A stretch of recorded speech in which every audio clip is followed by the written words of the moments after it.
La pièce est presque vide. Une lumière pâle glisse sur un mur clair, s'arrête sur une fenêtre entr'ouverte. Dehors, Paris respire encore. Mais ici, le silence s'est installé comme un vieux compagnon.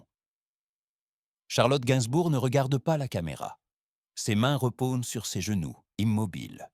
Son visage porte cette douceur grave que le temps n'a jamais réussi à effacer, seulement à approfondir. Pendant des années, elle a parlé de cinéma, de musique, de son père, de la scène, toujours avec pudeur, toujours avec cette distance élégante qui protège autant qu'elle enferme. Mais ce soir-là, quelque chose a changé. À 54 ans, elle a laissé tomber une phrase simple, presque anodine. Une phrase que personne n'attendait vraiment et que tout le monde pressentait depuis longtemps.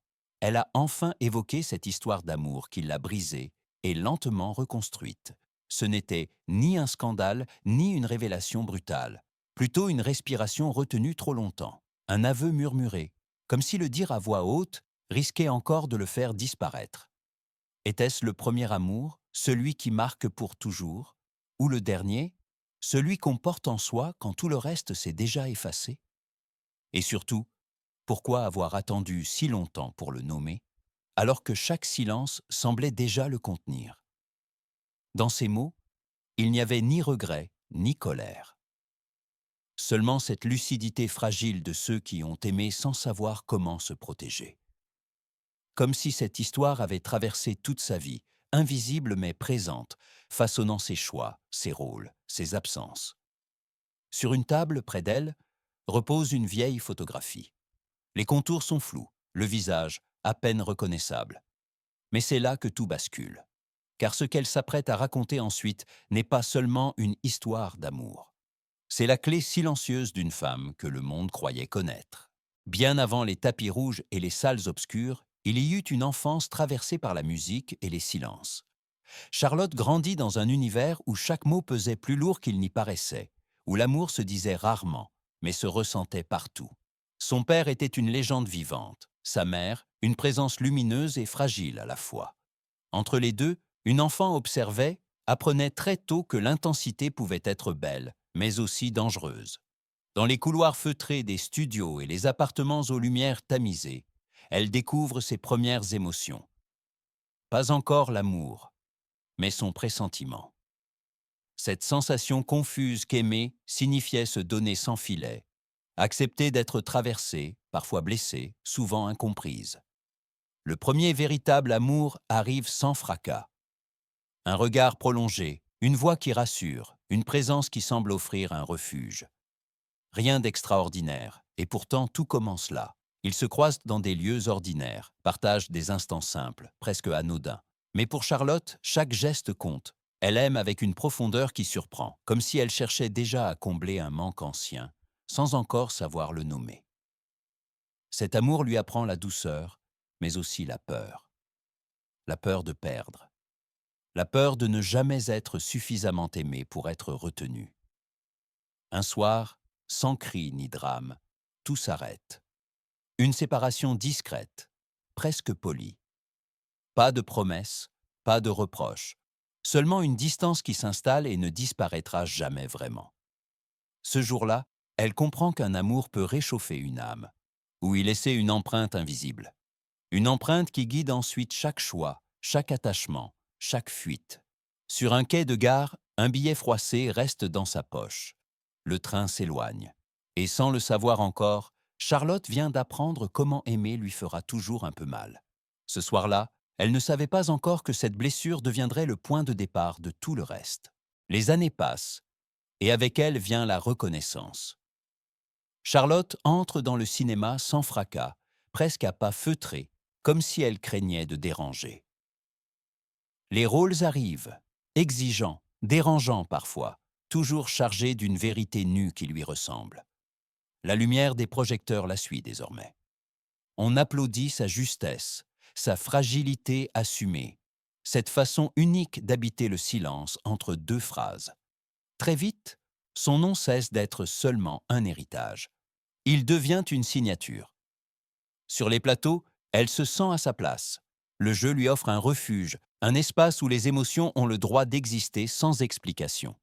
Devant la caméra, elle peut être perdue, brisée, amoureuse, sans devoir se justifier.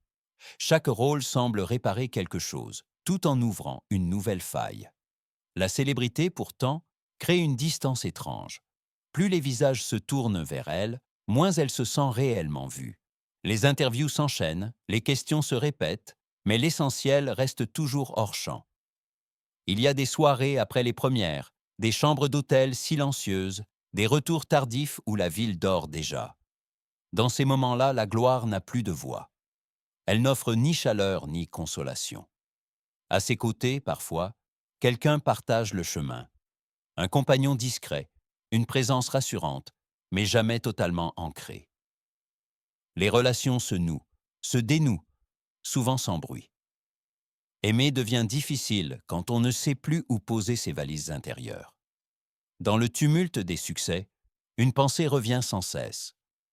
Le souvenir d'un amour ancien, imparfait, mais fondateur. Celui qui a appris à son cœur à battre trop fort, trop vite. Les salles sont pleines, les critiques élogieuses. Elle sourit, remercie, disparaît. Dans les couloirs vides après les applaudissements, son pas résonne seul. Et dans le bruit de la gloire, elle commence à ne plus s'entendre. Comme si chaque victoire extérieure éloignait un peu plus la possibilité d'un apaisement intime. Un soir, face à son reflet, elle comprend que la réussite ne protège pas du manque. Elle peut illuminer une carrière, jamais une absence. Ce soir-là, sans encore le savoir, elle s'approche du point où l'amour cessera d'être un souvenir pour redevenir une épreuve. Il arrive sans prévenir, à un moment où elle ne l'attend plus vraiment. Ni promesse, ni déclaration. Juste une présence qui s'impose doucement, presque naturellement, comme si leurs chemins s'étaient déjà croisés ailleurs, dans une autre vie. Ils se rencontrent dans un entre-deux. Un lieu de travail, une répétition, un espace où l'intimité se construit à voix basse. Il ne cherche pas à la séduire. Il l'écoute. Et pour Charlotte, cela suffit à faire tomber les défenses les plus anciennes. Avec lui, les silences ne sont plus des refuges, mais des respirations partagées. Leurs conversations s'étirent tard dans la nuit, sans urgence. Ils parlent de tout, et surtout de ce qui ne se dit pas facilement. Elle sent que quelque chose de rare est en train de naître, fragile, mais essentiel.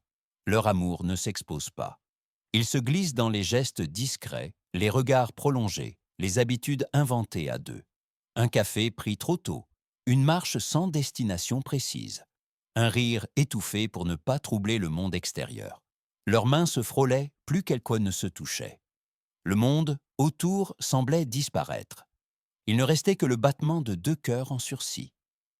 Mais cette intensité porte en elle une menace silencieuse. Ils savent, sans se l'avouer, que cet amour dérange. Les attentes, les carrières, les regards extérieurs forment une pression invisible mais constante. Aimer ainsi devient un acte de résistance. Charlotte aime sans retenue, comme toujours. Elle donne ce qu'elle est entière, consciente du risque. Il l'aime aussi, mais différemment, avec prudence, avec cette distance qui protège autant qu'elle blesse. Chaque moment partagé devient précieux parce qu'il pourrait être le dernier. Ils apprennent à savourer l'instant tout en redoutant l'inévitable. Les absences se multiplient, les non-dits s'installent. Puis vient la rupture, sans éclat, pas de cri, pas de scène finale. Seulement une phrase, dite trop doucement pour être combattue. Une décision prise au nom de la raison, jamais du cœur. Leur histoire n'eut pas de fin, seulement une pause qui dura toute une vie. Après son départ, Charlotte continue d'avancer, de jouer, d'aimer autrement, parfois. Mais quelque chose s'est fissuré définitivement, tout en la rendant plus solide. Ce grand amour l'a détruite, oui.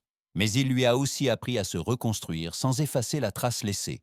Comme si cette douleur était devenue une part d'elle, indissociable, silencieuse. Et dans cette cicatrice encore vive, le temps prépare lentement l'aveu à venir. Les années ont passé sans bruit. Le monde a continué de la regarder jouer, chanter, se transformer à l'écran, tandis que sa vie intérieure suivait un autre rythme, plus lent, plus secret. Charlotte n'a jamais cherché à effacer cette histoire. Elle a simplement appris à vivre avec elle, comme on apprend à respirer avec une ancienne douleur. Il n'y a pas eu de déclaration officielle ni de moment théâtral. La confession est venue tard, presque par accident. Lors d'un entretien calme, sans attente particulière, une question posée autrement.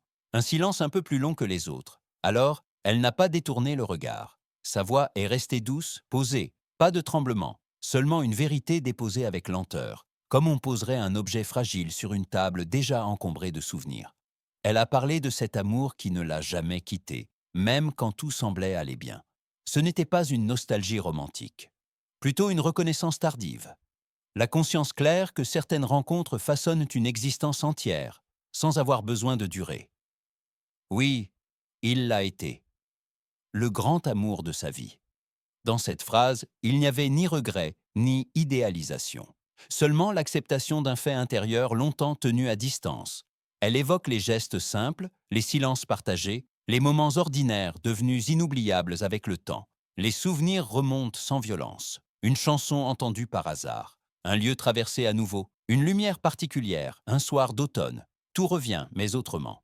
Comme si la mémoire avait enfin trouvé la bonne place. Charlotte comprend alors que cet amour ne l'a pas empêchée de vivre. Il l'a accompagnée. Il a influencé ses choix, nourri ses rôles, affiné sa sensibilité, sans jamais réclamer d'être nommée. Ce qu'elle avoue ce jour-là n'est pas une passion perdue. C'est une fidélité silencieuse à ce qu'elle a été, à ce qu'elle est devenue grâce à cette blessure et à cette lumière mêlée. Dans la pièce, le silence reprend doucement sa place. Elle sourit à peine. Pas pour conclure, mais pour respirer. Cette confession n'ouvre aucune porte nouvelle. Elle enferme une ancienne avec délicatesse. Et dans cet apaisement fragile, Charlotte laisse enfin cette histoire exister au grand jour, sans peur de la perdre. Aujourd'hui, Charlotte avance différemment. Le temps n'a pas effacé les traces, il les a adoucies. Ce qui faisait autrefois mal est devenu une présence calme, presque bienveillante. Un souvenir qui ne réclame plus rien. Elle ne parle pas de bonheur retrouvé, plutôt d'un équilibre fragile, construit lentement, loin des attentes extérieures. Aimer, elle l'a compris tard, n'est pas toujours une histoire de durée ou de promesses tenues. Parfois, c'est simplement la certitude qu'un lien a existé et qu'il a compté plus que tout le reste. Dans la solitude choisie ou acceptée, elle regarde en arrière sans amertume. Les rôles joués, les scènes traversées, les silences déportés deviennent cohérents.